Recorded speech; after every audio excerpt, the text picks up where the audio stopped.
After the Houston Post ceased publication, Palomo covered religion for the Austin American Statesman and wrote a monthly column for USA Today. He won numerous awards for journalism, including 3 Top Texas Awards in 1992. In 1988, he moved to Washington to become a communications advisor for the American Petroleum Institute. He retired from that in 2011 and now lives in Houston. So today, I would like to welcome Juan, together with all the board of directors of the Centro Cultural Hispano. Our president, Arturo Benavides, unfortunately is unable to be here. He has been ill and he is in Houston. But we have with us our secretary, Lupe Costilla. Raise your hand, Lupe. Our parliamentarian, Rosina Valle. Vice President Margie Villalpando. I don't know if she's made it yet. Treasurer Rebecca Manzanares. And we have Charlie Campisi, Dr. Miguel Guajardo, Dr. Israel Nájera, Celestino Mendez, Linda Kelsey Jones. I know Linda has done a lot of work to bring this project to fruition. Ruben Becerra, Frank Contreras, and Rosie Garcia. Have I missed anyone that is here that I didn't call your name? So in the name of all the board of directors that I have just mentioned, and everyone here in San Marcos that knows you, Juan, welcome.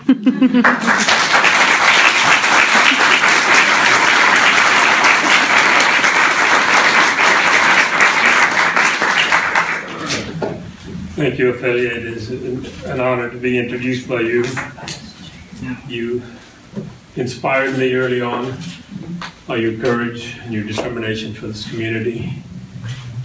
And I'm pleased to see that you still are inspiring young people. Good afternoon, everybody. Buenas tardes. I don't know if it's possible to adequately express how honored I feel to be speaking to this group today in this community.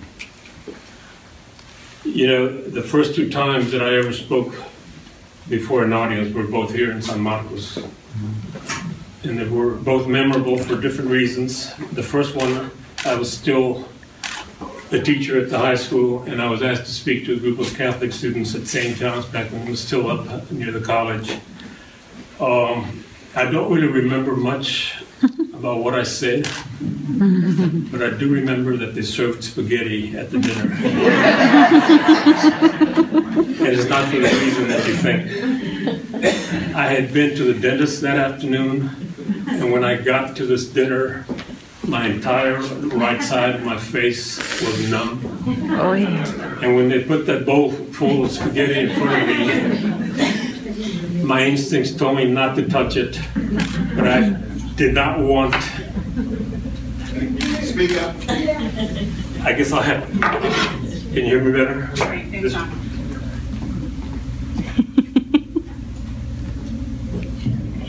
Now? Okay. My instincts told me not to touch that spaghetti, but I didn't want to hurt anybody's feelings.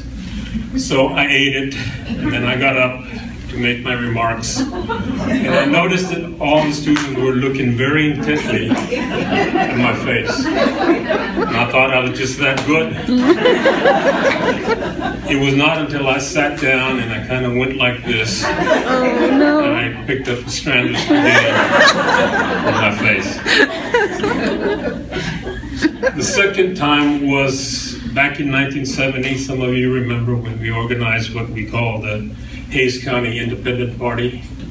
Now, San Marcos has a lot of leaders, but at that time, all of them were too busy or just didn't want to do it, so I ended up being the temporary chair of the party.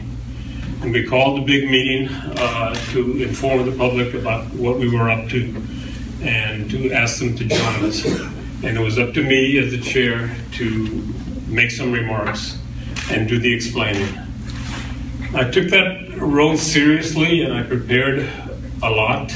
I wrote my speech and rewrote it and practiced and rehearsed. In fact, I was just going through some of my files to throw stuff away, and I found 2 copies of it, and I'd like to donate it to the center if you want it for your archives. Yay. But anyway, I was rather proud of what I said, and I was pleased. I was getting ready to introduce the next speaker when I looked in the audience and I saw Ophelia with her hand raised. And she said, Juan, could you please translate that into Spanish? Now, I'm a native Spanish speaker. That was my first language. I can speak it, I can write it, I can read it. But to ask me to translate an entire speech just like that in front of an audience was just a little bit too much. But somehow I mumbled through something, and I guess I did okay because Ophelia did not tell me how bad I had done. And I think I tell you that story so that you will understand if when I finish today, I will not look this way. San Marcos had a very special place in my heart from the day I first arrived here to enroll at what was then called Southwest Texas State College back in August of 1967. When I drove into town that hot summer afternoon, I had no idea that I would end up spending close to 11 years in this town, and that I would meet and get to know some of the people who would most influence and shape my life. It warms my heart that some of them are here today, including Ophelia. There's Terry and Diane McCabe. Terry was one of my roommates up in college, and I was best man at their wedding, and they're still married, so I guess they did a good job. Art and Melissa Millicom. Melissa and I worked together side by side, starting with La Otra Voz and then on with the Hays County Citizen. We worked hard, we raised hell, we made mistakes, we learned from each other, and we learned from Bob and Tutta Barton, and we had a hell of a good time. And I kind of felt sorry for Art back then because Melissa and I spent so much time together that people began to suspect that maybe we were having an affair. Little did they know. There's Mary and Eddie Etheridge, two people I've respected for a long time. I think I once wrote that if all politicians in this country had the ethics of Eddie Etheridge, this country would be a lot better off. And I believe that I can safely still repeat that remark. I hope you have all had the opportunity to view the exhibit. The photographs and the words of César Chávez are priceless, and they remind us why he remains such an important figure in the lives of millions of people across our country and all over the world.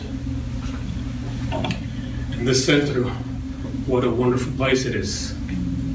My congratulations to the board and to all those who have had something to do with making it what it is today. I understand that its future may be somewhat in jeopardy, and I would hope that the powers that be realize just how important this center is to this community. For there is a desperate need, I believe, for the education and the enlightenment that these centers of knowledge, history, arts, and culture provide. There are just way too many young people who are completely oblivious to the reality of that whatever gains Latinos made in this country, they came about as a result of the struggles and battles waged by courageous and determined men and women who saw Latinos become the victims of injustice, repression, hatred, and violence, and decided, as César Chávez did, ya basta, enough. And it is gratifying that the name César Chávez is universally recognized and appreciated. But I wonder how many of our young people today would be able to identify people like Juan Cornejo, José Ángel Gutiérrez, Severita Lara, Tomás Rivera, Corky González, Rodolfo Anaya, Tino Villanueva, Reyes Lopez Tijerina, Albert Peña Jr., Henry B. Gonzalez, Dolores Huerta, Hector P. Garcia, and others who played a prominent role in the social and political advancement of our people. And I wonder if they understand why the lives of these men and women were and are important. Locally, I would hope that through the efforts of the Centro, young people do have an appreciation for those names. But more important, I would hope that they know and respect the names of Ofelia Vázquez Filo, Rubén Ruiz, Agustín Lucio, Luciano Flores, Celestino Méndez, Frank Contreras, Pete Rodriguez, Joe Hinojosa, Jerry Flores, Ralph Gonzalez, Bob Barton Jr., and Eddie Etheridge, and others. These brave men and women were local pioneers. They took chances and they risked their livelihoods for the political and educational advancement of our people. Their lives and their work must be honored, and to the extent that the Centro is doing that, I salute you. Honoring our heritage and our heroes is important, not because we seek to live in the past, but rather because who we are and where we came from helps us better navigate through the difficult intricacies and challenges of our lives today. And because we cannot adequately prepare for our future without a solid understanding of who and what made us who we are. That is why we should be grateful for César Chávez, because 12 years after his death, he remains the only Latino who is a universal symbol of the Latino experience in the United States. His cause was the farm workers of California, but his influence was felt around the world, and he remains our Martin Luther King Jr.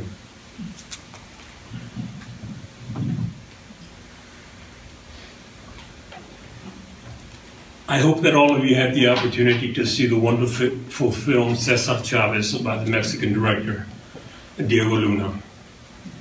There is an early scene in that movie that depicts one of Chávez's first forays into the Central Valley of California to recruit members for his farm workers union. In that scene, Chávez seeks out one of the farm workers whose name is Juan de la Cruz. De la Cruz indicates that he may be willing to speak with Chávez, but he explains that he can't do so in the fields for obvious reasons. So in the next scene, Chávez is shown speaking with De La Cruz in his home, De La Cruz's home, where he's surrounded by his family. De La Cruz admits that he owns nothing, and he explains that his wife and his children work alongside with him. And Chávez asks him, do you want something better for your family? And De La Cruz says, pues sí. But he explains that he, like the majority of the workers, is scared. They have to feed their kids, he explains in Spanish. And he adds that as much as he wants a better life for his family, it would not be easy to fight for his and their rights alone. Está cabrón, he said. As De La Cruz talks, he looks to his children who are watching with inquisitive eyes the interaction between the two men. And there is a look in De La Cruz's eyes that is instantly recognizable to anyone who has ever spent any time among migrant workers or among anyone who has lived a life of oppression. It is the look of a proud yet defeated and disheartened father who is forced to admit in the presence of those who look up to him that despite the long, hard hours he and his family spent in the fields, he has been able to provide for his family little more than the beat-up old car that takes them from field to field and farm to farm. And when De La Cruz utters that phrase, está cabrón, it is with a resignation that expresses the sheer hopelessness and anguish that has been imprinted deep in the souls of the hundreds of thousands of poor people of all colors who have found themselves at the unforgiving mercy of the rich and the powerful and the uncaring. With those few words, this farm worker conveys the desperation that moved him and others to join Chávez in proclaiming at last, "Si se puede," and to begin to take the daunting steps of joining a cause that offered little assurance of success and promised plenty of hardships and heartaches and brutal repression. I never worked in the fields of California, but I was born in North Dakota while my family was up there working in the sugar beet crop of the Red River Valley. My family started going up north 3 years before I was born, and after I came along, our family continued to do so for about 3 decades. By the time I made my last trip out of state, the summer before I graduated from college, my siblings had all married and my parents were too old to work, so I went alone. While it was a harsh existence, the tendency today among those of us who lived that life, those lives, is to downplay the harshness and suffering and romanticize the good parts. We tend to remember most the good parts. How we worked side by side to help each other along. How our father told jokes to keep us entertained. How one sister belted out songs such as Rosita Alvarez or La Cama de Piedra or the Tennessee Waltz as she worked. How our godparents took us to the movies in a nearby town on Sunday afternoons. How on cold October days during our lunch break we huddled around the wood fire by the potato fields and listened to, on the car radio, to the World Series between the Yankees and the Brooklyn Dodgers while we heated and ate our tacos. How baptisms and other occasions call for celebrations with other families who live nearby for bringing out the accordion, the guitars, and the drums. Those memories remain vivid. But there is one more memory that will never be erased from my mind and from my heart.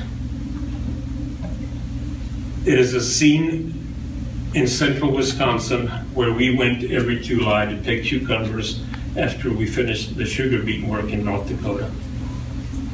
We, my father and I, were outside the office of the labor contractor where we had gone in an attempt to collect from him money owed us to pay for our traveling expenses. Under the agreement, we would get the money only after we had completed the work. However, this was late in the season and there were hardly any cucumbers growing anymore. Our entire family would spend the entire day picking the few cucumbers that were left, and we probably would earn no more than $10 or $15 together.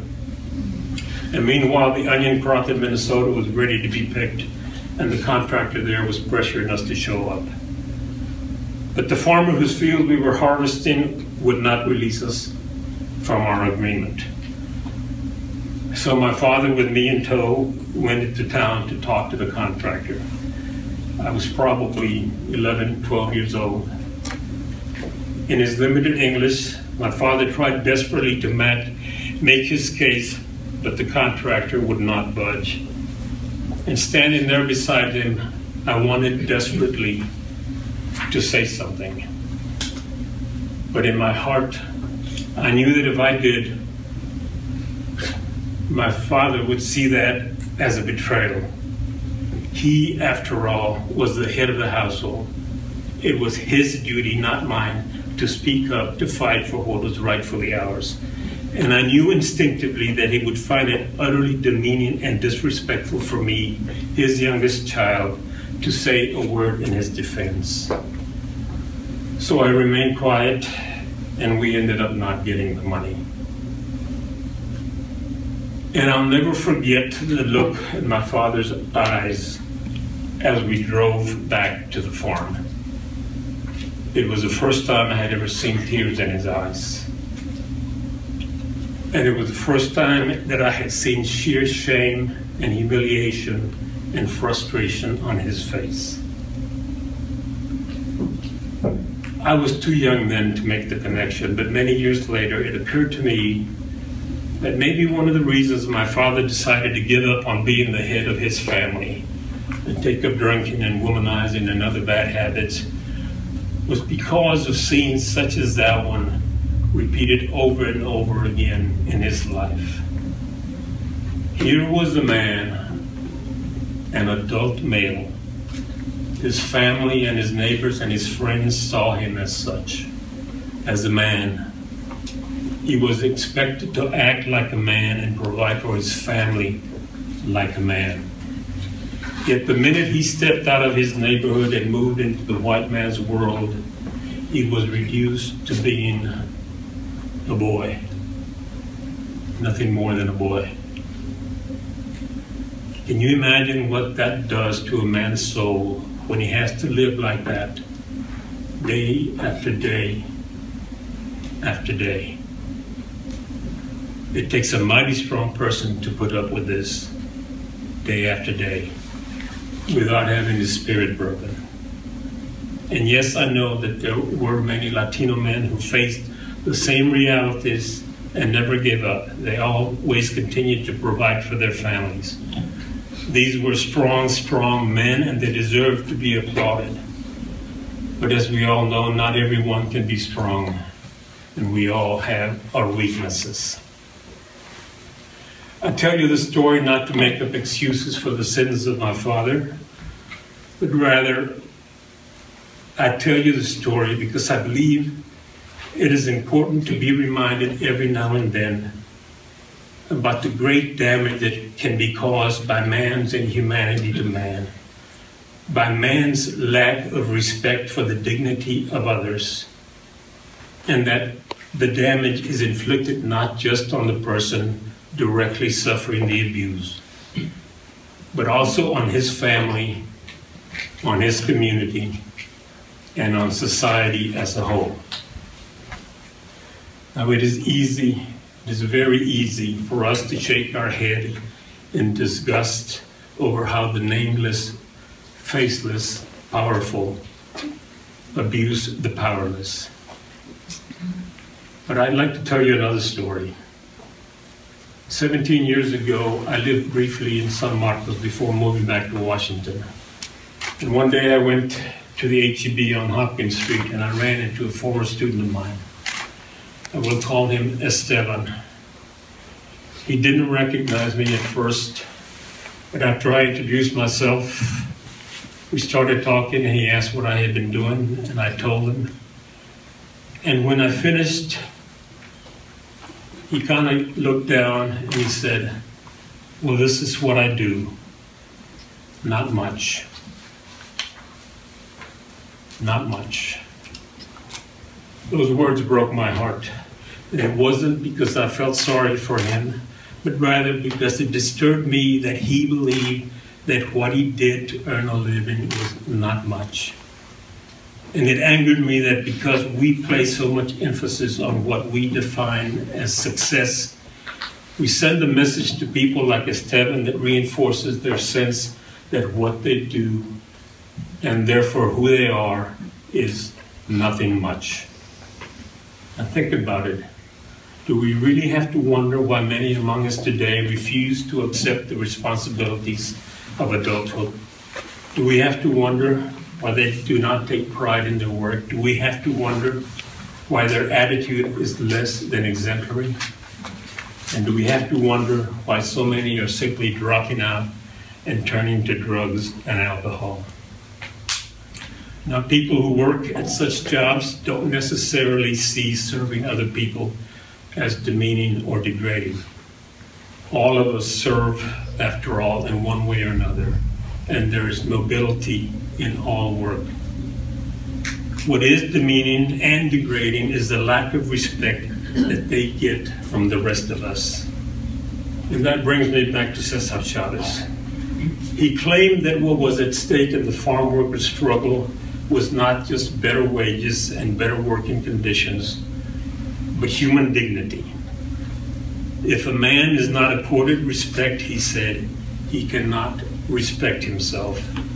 And he added, if he does not respect himself, he cannot demand it. Now, Chávez was talking about the relationship between the growers and the campesinos, but there's little doubt in my mind that he would have the same observations about other relationships, in particular the relationships in our daily lives. He would be talking about how we treat other people, not just the Juan de la Cruzes, but also the Estevans of the world. I find it interesting how too many of us will go out of our way to compliment and even fawn all over the chef at a restaurant, and we tip the waiters handsomely, yet we lash out at a poor busboy who spills water on our lap. I find it interesting how we treat with extreme reverence the doctors who treat us, yet have little patience with the nurse's assistant who brings us our food and empties our bedpan. I find it interesting how we idolize professional artists and athletes, no matter how badly they misbehave, yet we're ready to call the cops if a homeless person gets a bit too close to us. And I find it interesting how we reward with re-election after re-election the corrupt and non-responsive politicians, yet we demand the heads of the clerks at the post office or the DMV or at the courthouse or at City Hall because they are too slow and we have important things to do in our lives. In the finale of the HBO series, The Newsroom, the anchor, Will McAvoy, eulogized his late boss with these words: decency was his religion, and he spent a lifetime fighting its enemies. I don't know about you, but when they put me in the ground, I would consider my life a success if somebody were to say something similar to that about me. Our world would certainly be a lot better off if more of us made decency towards each other our religion. And so while we go on with our lives, patting ourselves in the back for supporting noble causes such as farm workers and animal rights and the environment, maybe we should pause every once in a while and ask ourselves how we rate on the decency scale, measured by how we treat those around us, especially those who serve us. After all, every one of us needs a little bit of love, a little bit of understanding. Every one of us needs respect, because life is tough. Life is a challenge. And as Juan de la Cruz says in the film, está cabrón. Thank you.